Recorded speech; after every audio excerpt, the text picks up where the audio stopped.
you know. Okay, so but the fact that the Earth is not spinning around the sun, that's very simple.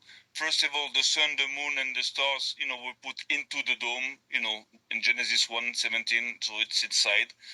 Also, the dome is called the skies, so this is very easy to understand. You have the dream of Joseph.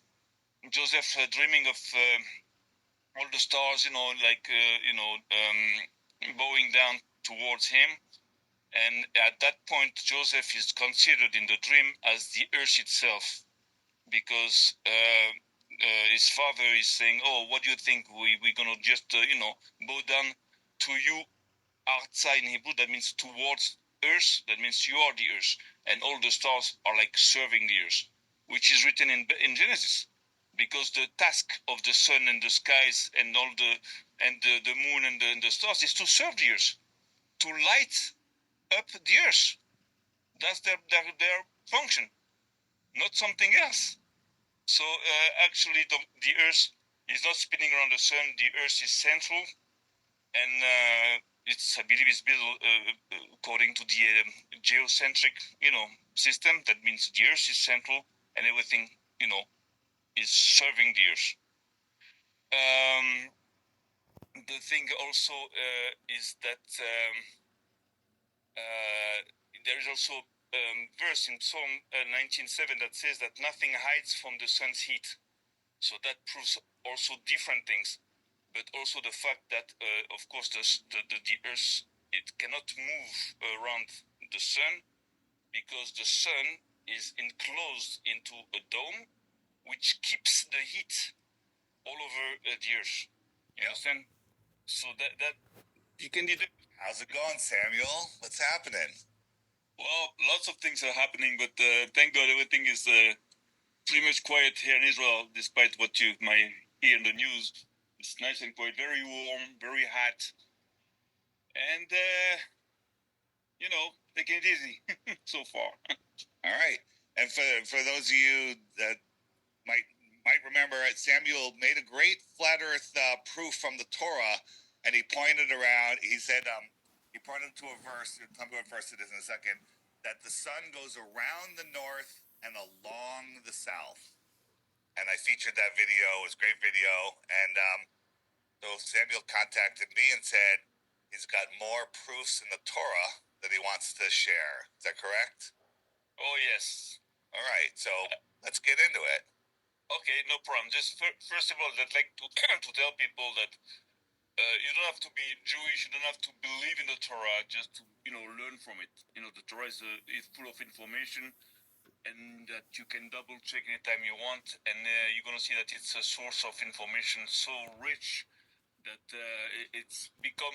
I believe it becomes now almost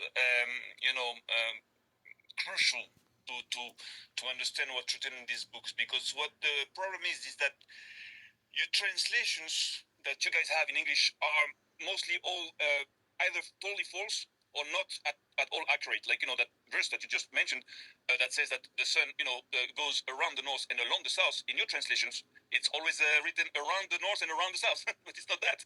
If you don't read Hebrew, you cannot do that.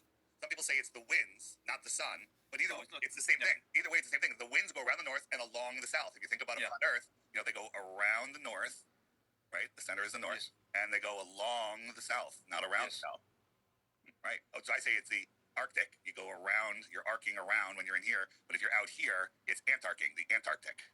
Of course. Right, go ahead. No South Poles. Yeah, well, just for that point, also people might be confused again if you don't know how to read in Hebrew. The Torah, you can believe it's the wind, but actually the verse, keeps on talking about the sun, and also our scholars just confirm it talks about the sun, and of course the wind with the sun, because the sun makes a movement when it goes, so it creates wind.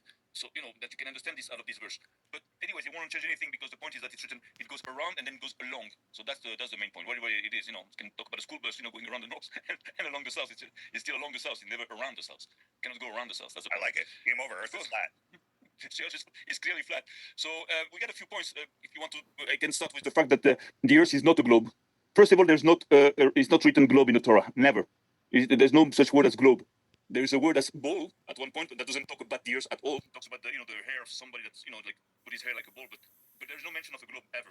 not in the Torah, not even in the Christian Bible. I believe that it's been added up by the Catholic Church in some years. I don't know. Right. It doesn't exist. A lot of people refer to the verse in Isaiah that says the circle of the earth, but a circle is a line on a flat surface, a plane that has all of its points equidistant from the center point. That's a circle. Draw a circle on your table on the floor. That's a circle.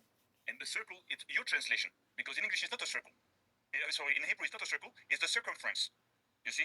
Okay. Hog, it's a circumference, which is confirmed again by all the rabbis. Hog in Hebrew is a circumference. It's not a circle, but it can be seen as a circle. But it's actually the circumference of the earth. This is like so obvious that it's crazy for me to have to prove it. But anyways, so check it out. Just for the fact that the earth is not a globe.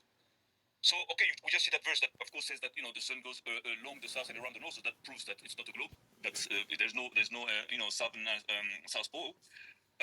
There's also something that in the beginning of the Torah, maybe you don't pay attention, but the earth is mentioned as being a field.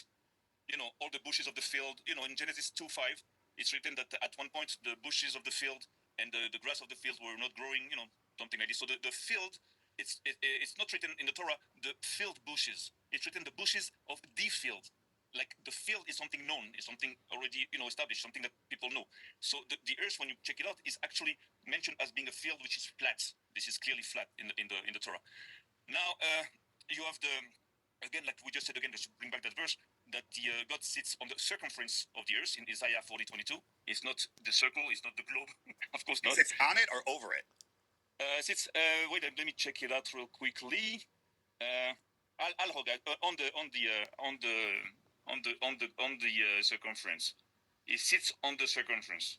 So how do you translate that? Sitting on the circumference, that would be like sitting on the edge of the circle to me. Like okay, that, sitting right here with my feet in the water. That would be sitting on the circumference. Yeah, check it out. You see, the dome is also sitting on the earth. It's written many times. So it's like God covers up the entire earth. God is not like like a person that can just move into places. So it just like it feels. Yeah. If God is sitting on the dome, if the dome is his seat, then the dome is sitting on the circumference of the earth. Exactly. I buy it. I'll buy it. I'm in.